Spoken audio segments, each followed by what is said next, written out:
الحق أشهد أن لا إله إلا الله وأشهد أن محمدا عبده ورسوله اللهم صل وسلم وبارك على نبينا محمد وعلى آله وصحبه أجمعين أما بعد.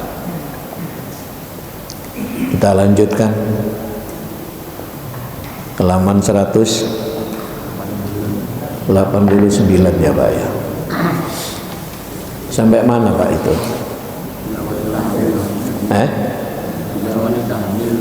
Bila wanita hamil meninggal sedang kandungannya hidup.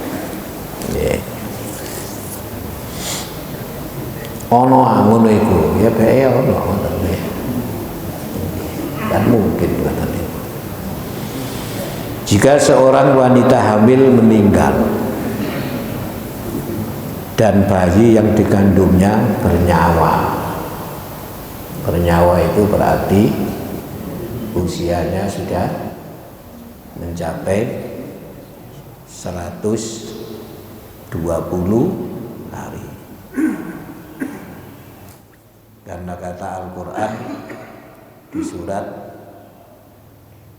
Mukminun, Al-Mukminun ayat 12, 13, 14 itu diterangkan bagaimana kejadian fisik manusia ini. Kejadian fisik manusia itu diciptakan dari apa? Dari apa?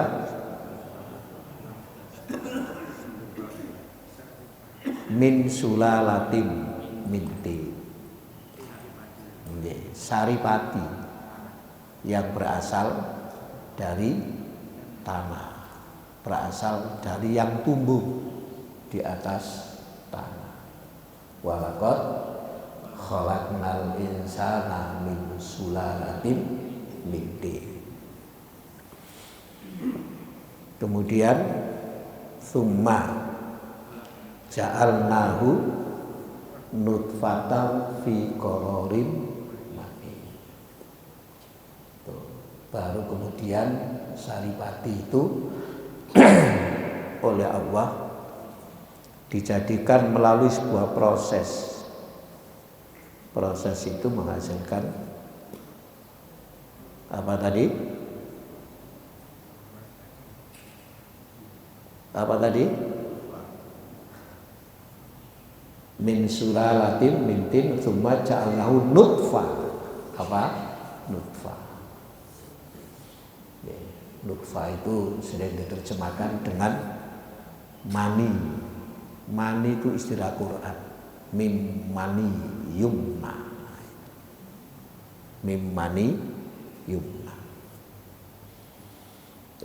Baru kemudian nutfah itu dijadikan oleh Allah alaqah.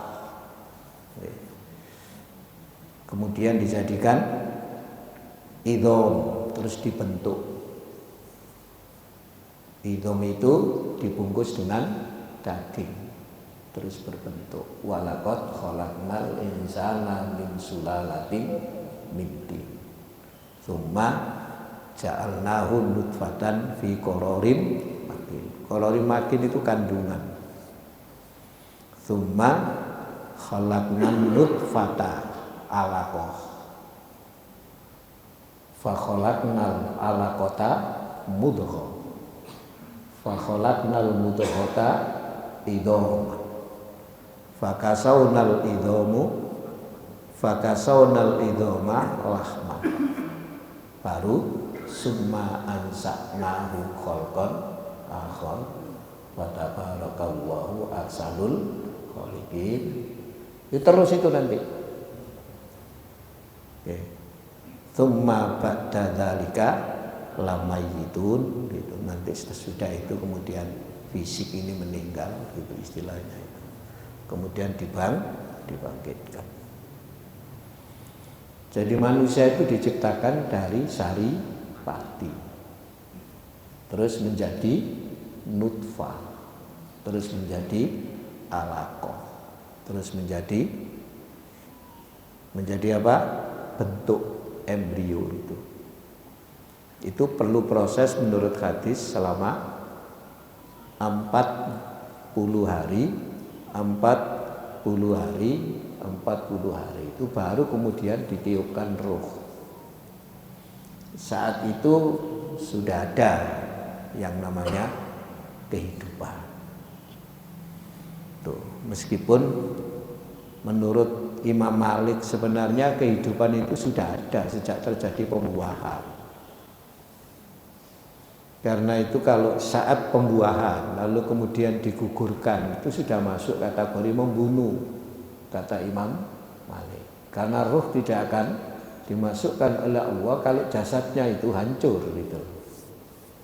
Jadi sebenarnya kehidupannya sudah ada, cuma kehidupannya bukan bernapas, tapi ada perkembangan.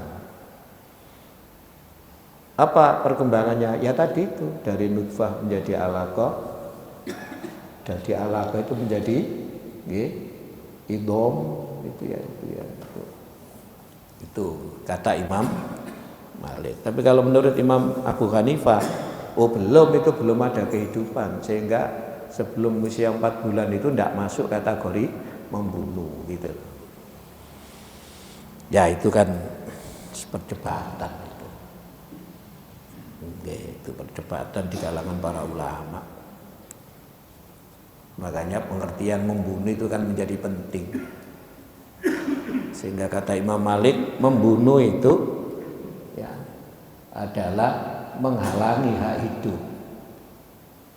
Menghalangi hak hidup. Bukan ya, saat bernapas lalu kemudian napasnya itu menjadi tidak bernapas, karena dibunuh bukan sekedar itu, kata Imam Malik. Sehingga bayi yang belum ada ruhnya lalu dihancurkan itu sama dengan membunuh, karena menghalangi hak hidup, menghilangkan hak hidup itu. Itu menurut Imam Malik gitu. Oke. Menurut sampean ya terserah gitu ya. Ya. Terus lapo dibunuh itu kan begitu. Digugurkan itu untuk apa kan begitu. Kalau takut karena tidak bisa memberi makan kan sudah, ayatnya itu sudah pernah dibaca sama Pak Bagus itu gitu. Sing keimangan anakmu lho konta. Sing keimangan lho jare Allah iku aku gitu lho. Aja maneh anakmu kon lho sing keimangan lho ya aku. Kuayamu kon iku lho. Jadi gitu. Lha kan gitu. Sehingga di antara dosa besar yang paling besar itu adalah membunuh anak karena takut tidak bisa memberi makan. Nah, itu. Nggih, sebab itu mengecilkan kebesaran dan kekuasaan Allah sebagai pemberi rezeki. Nggih. Nah, cuma kok anak mek teluru, mek telu, mek papat, ya itu urusan lain. Mergo kerepotan didik ngoten lho nggih ta. Akeh-akeh kan gak iso didik. Wis bapake gak iso nulis kakean anak. Jadi KB itu kesejahteraan bukan ukuran orang per orang, tapi ukuran kehidupan bermasyarakat, berbangsa dan bernegara itu. Jadi begitu itu nggih. Jadi kalau dirasa masih bernyawa hidup wajib membedah perutnya buat mengeluarkan bayi itu.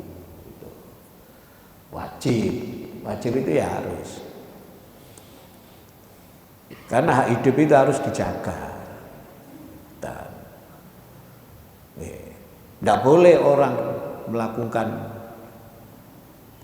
ancaman terhadap hak hidup seseorang, itu tidak boleh. Hukuman qisas itu banyak dikritik oleh mereka yang mengatasnamakan pejuang HAM. Ya, orang kok dihukum mati gitu.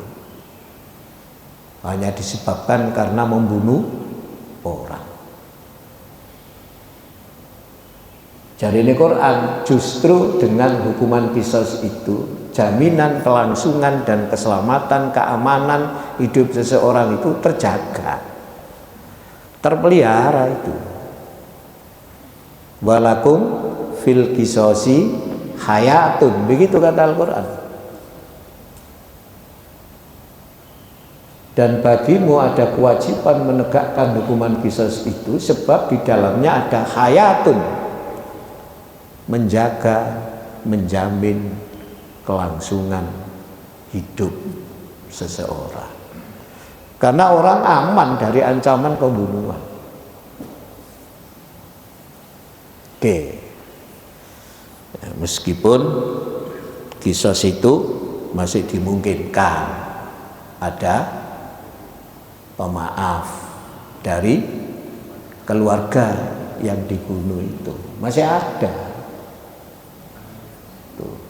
Karena hukuman itu dilaksanakan atau tidak, kalau sudah diputuskan dengan hukuman qisas, kewenangannya bukan ada pada kejaksaan atau wilayatul hisbah, bukan. Di dalam peradilan Islam itu ada sebuah kekuasaan namanya wilayatul hisbah. Itu kalau di Indonesia wilayatul hisbah itu ya kejaksaan, kepolisian, Satpol PP itu, terus komisi-komisi itu, komisi pemberantasan korupsi itu. Ya, komisi-komisi perlindungan anak itu semua kalau di dalam peradilan Islam masuk kategori lembaga yang disebut dengan wilayatul hisbah. Kayak Saudi itu ada polisi hisbah, itu ada. Yaitu nek ana azan terus ana toko kok gak tutup, nah itu ditutup oleh mereka itu gitu. Iku sing ngecek timbangan-timbangan bareng iku, timbangan iku mencreng apa gak, itu wilayatul hisbah itu. Jadi untuk menegakkan amar ma'ruf nahi mungkar itu punya lembaga yang mengawasi perjalanan itu. Nggih, ini kan gak ono timbangan dijuarno ya, kok sing ngecek kata lho nggih. Lho padahal iku lho nek titik-titik akeh sampeyan saya awak dhewe tuku niku lho. 1 kilo kalonge orang on setengah, seperempat. Nanti 10 kilo, lah 2,5 kilo. Nanti 1 kintal. Lebih pira sampean? 1 kintal 20 kilo sampean. Gak ono iki. Nanti 1 ton. 2 kintal setengah sampean. Nanti 10 ton. Hah. Karena gitu kan sampean itu. Tapi gak ono komisi pemberantasan korupsi ini, gak ono ngoten niku, mboten enten sian, gak ono. Padahal itu hampir mengenai semua orang ini sampean itu. Dan setiap hari, setiap saat itu. Gak punya kita itu. Ancaman sing kaya nang Quran, wailul lil mutaffifin. Niku wis gak sampe mandi, gak mandi. Wailul lil mutaffifin. Apa?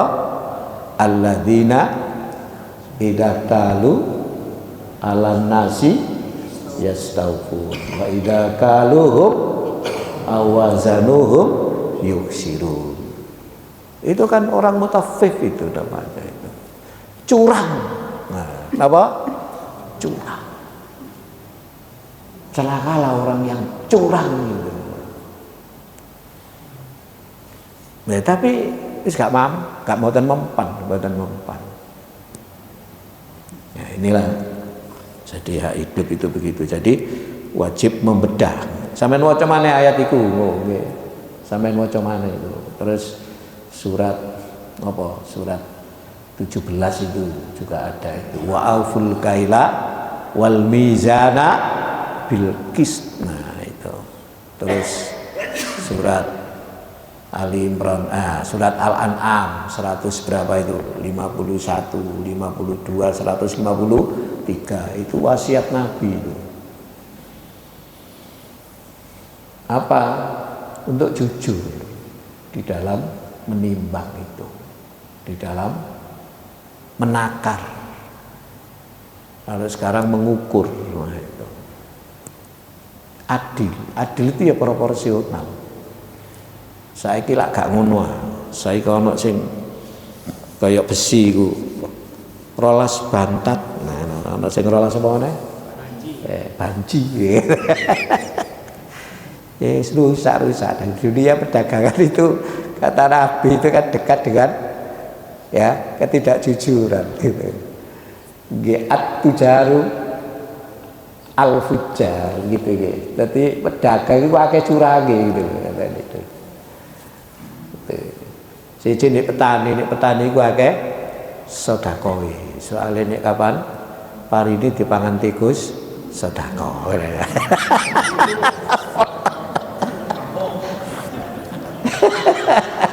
Lagi dah. Dek panen dulu didumno tangga. Ayo pedagang panen ini gak mungkin dum-duman mosok ngedum opo enggak. Karena kok ngedum besi ya gak apa ngedum besi. Nggih memang masing-masing itu ada kelebihan ada kekurangannya ngoten lho nggih. Tapi jarine Nabi 99% kekayaan untuk mencapai nggih, orang kaya itu ya lewat perdagangan itu. Makanya para sahabat itu jadi pedagang tapi jujur, tapi sugih gitu. Dewi kadang-kadang gak jujur, gak sugih bisa gitu. Nanggung kabeh.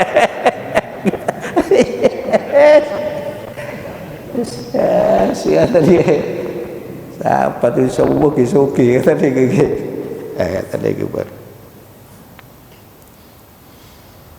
seandainya ada harapan hidup, hal itu dapat diketahui atas petunjuk dokter-dokter ahli ya, semuanya ya pasti melibatkan yang ahli itu.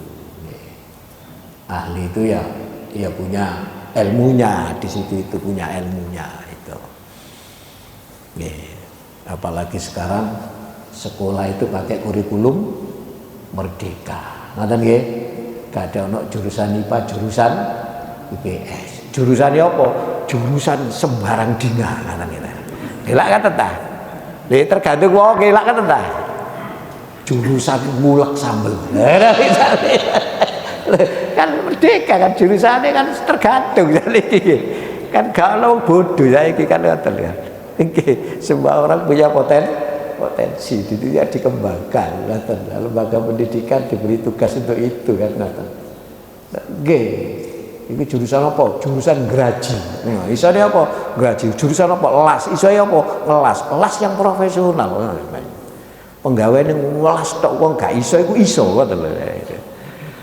Nggih, ya itu karepe ngono, karepe sing repot jurusan turu iki sing repot. Elak turun dah bila wanita kitabiah meninggal sedangkan ia hamil dari suami Islam. Dulu kan para sahabat itu istrinya banyak yang non muslim. Tuh. Setelah surat Al-Baqarah 221, setelah ada dinamika perkembangan ahlul kitab itu siapa, lalu jadi debatable istri non muslim itu. Saya pernah buat makalah itu, perkawinan beda agama dalam pandangan para ulama itu. Udah lama itu dulu. Ada yang membatasi boleh kalau istrinya itu ahlul kitab. Tapi ketika para ulama memberikan penjelasan siapa ahlul kitab itu, mereka juga tidak sama pandangannya. Ada yang mengatakan ahlul kitab itu ya semua agama yang punya kitab. Jadi standar kebenaran agama itu ada ukurannya. Gitu. Karena semua agama itu tidak ada yang tidak mengajarkan kebaikan. Versi kebaikannya kayak apa, tapi semua mengajarkan seperti itu, dan itu ada di dalam kitab. Maka kemudian ada yang berpendapat ahlul kitab itu bukan hanya orang Yahudi dan orang Nasrani, bahkan orang Yahudi dan orang Nasrani menurut keterangan Quran itu sudah masuk kategori kafir gitu loh. Jadi debatable. Nah, Indonesia gampang wis Indonesia itu. Pokoknya ini calon suaminya non muslim atau calon istrinya non muslim, maka tidak bisa dilaksanakan perkawinan itu menurut hukum Islam di Indonesia. Jadi tidak dilaksanakan di kantor urusan agama. Sehingga syarat calon suami itu harus muslim, syarat calon istri harus muslim. Nah, itu di Indonesia. Tapi beda agama bisa dilaksanakan tidak, Pak? Bisa. Nikahnya di mana? Di catatan sipil, di kantor catatan sipil. Hukum Pak yang dipakai apa? Ya nggak tahu. Pokoknya ya tidak lagi dilaksanakan hukum Islam. Ya nggak tahu. Karena yang punya kewenangan melaksanakan pencatatan ya dengan perkawinan hukum Islam itu di kantor urusan agama. Makanya ketika kantor urusan agama tidak dijadikan sebagai kantor mencatat semua agama, itu banyak problem masih yang di dalamnya itu. Problemnya banyak. Itu diatur dipisah itu karena memang secara prinsip ada perbedaan gitu. Dan itu sejarahnya panjang. Tidak hanya sekarang, sejak zaman Belanda. Sampai kemudian kenapa peradilan agama itu ada di Indonesia? Uang peradilan agama itu ya peradilan Islam sebenarnya yang ada di Indonesia itu. Dan itu justru yang mengadakan siapa, Pak? Belanda. Itu Ustadz Blad 1881 itu. Jadi sudah lama itu. Umpama saiki gak mungkin ono peradilan agama itu gak mungkin, ndak mungkin, Pak. Justru saat itu. Karena apa? Ya diberi tempat khusus. Itu terkait dengan dinamika perkembangan hukum Islam di Indonesia itu. Begitu kuat itu hukum Islam di Indonesia itu. Itu tidak bisa diingkari oleh Belanda itu, sehingga muncul peradilan agama. Dulu kan peradilan agama Islam dulu namanya itu. Terus peradilan Islam, sekarang peradilan agama karena undang-undang berbunyi seperti itu. Nah, itu. Jadi di Indonesia bisa dilakukan, Pak, perkawinan beda agama, bisa. Kalau mengacu undang-undangnya pakai perkawinan campuran yang dibuat oleh Belanda dulu. Di Undang-Undang Nomor 1 Tahun 74 tentang perkawinan itu, yang dimaksud perkawinan campuran itu adalah perkawinan orang yang agamanya sama tapi kewarganegaraannya yang berbeda. Jadi hanya soal prosedur saja, agamanya sama, hanya kewarganegaraannya yang berbeda. Itu namanya perkawinan campuran. Berarti menurut kompilasi hukum Islam, perkawinan beda agama itu kalau salah satunya Muslim, ya sah enggak? Ya kompilasi sudah jelas tidak sah, selesai sudah. Tidak perlu dipikir lagi. Kompilasi hukum Islam, ya, hukum Islam yang berlaku di Indonesia. Hukum Islam itu sudah berlaku di Indonesia secara resmi, menjadi konun. Antara lain apa, Pak? Antara lain apa? Waris, wakaf, niku termasuk perkawinan tadi itu, niku sudah itu. Kemudian apalagi? Zakat, haji, itu sudah, itu menjadi hukum Islam yang berlaku di Indonesia. Ada undang-undangnya, ada undang-undangnya yang berlaku. Itu hukum Islam yang berlaku di Indonesia. Jadi hukum, bukan sekedar fikih, bukan sekedar ada di dalam kitab fikih, tapi sudah menjadi konun. Konun itu bisa dipaksakan, ada sanksinya. namanya qonun itu. Karena qonun itu melalui proses penetapan ya, di negara qonun. Kalau fikih itu ada di kitab. Ya. Kalau belum jadi qonun tidak bisa dipaksakan. Wong sholat gak sholat, itu hukumnya nok fikih.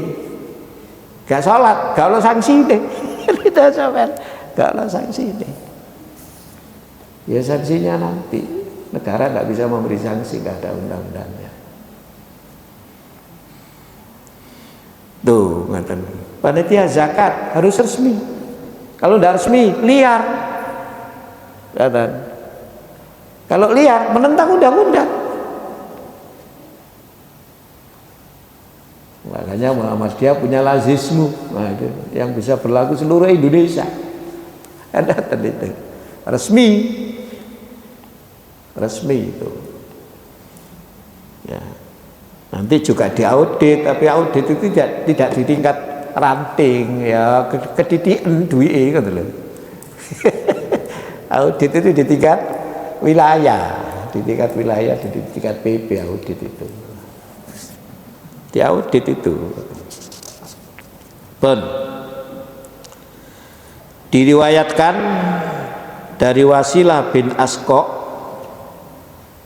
bahwa ia mengubur seorang wanita beragama Nasrani yang mengandung dari suaminya yang beragama Islam, bukan di pekuburan Nasrani dan bukan pula di pekuburan Muslimin, tetapi di pekuburan yang terpisah itu. Tindakan seperti ini menjadi pilihan bagi Imam Ahmad. Tuh. Karena bila dikuburkan di pekuburan Muslimin, maka kaum Muslimin akan teraniaya dengan siksaan yang akan dialaminya disebabkan kekafirannya. Sebaliknya, bila dikuburkan di pekuburan Nasrani, maka anaknya yang beragama Islam yang akan teraniaya dengan siksaan yang akan dialami oleh orang-orang kafir itu. Siksa kubur itu kan masih menjadi debatable, Pak. Ada yang mengatakan kan tidak ada siksa kubur itu, karena Quran itu tidak pernah menerangkan tentang siksa kubur. Yang ada kan di dalam hadis.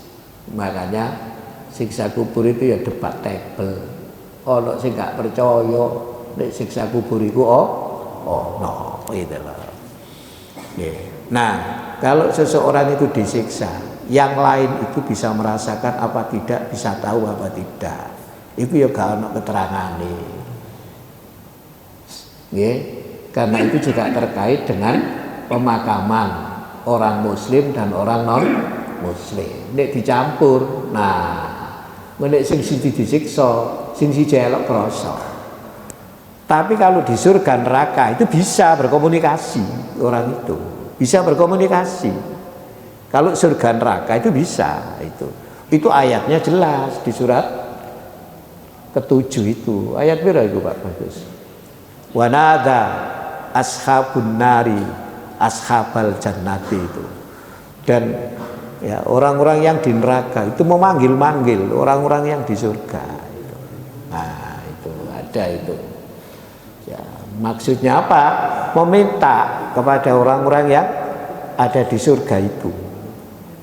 Berarti tahu wong memanggil kok. Tahu itu. Tahu memanggil itu gitu. Untuk apa? Untuk minta apa-apa yang telah Allah berikan kepada mereka yang ada di surga. Ya dijawab. Ini Allah gak oleh dikene wong koyo kon. Itu ada. Ayat berapa Bagus? Saya ketan loh, 50 atau berapa gitu loh. 50-an ayatnya sekitar itu. Wa nadza ashabun nari ashabal jannati an afidu loh. Berapa? Nah, sama baca itu ya. Para penghuni neraka menyeru para penghuni Tuangkanlah sedikit air kepada kami. Soen gitu. Terus Atau rezeki apa saja yang telah dikaruniakan Allah kepadamu. Mereka menjawab, sungguh Allah telah mengharamkan keduanya bagi orang-orang kafir. Jadi iso komunikasi bisa. Tuh. Lah Pak di kuburan itu iso gitu loh. Kubur kan juga alam toh, namanya alam barzakh gitu.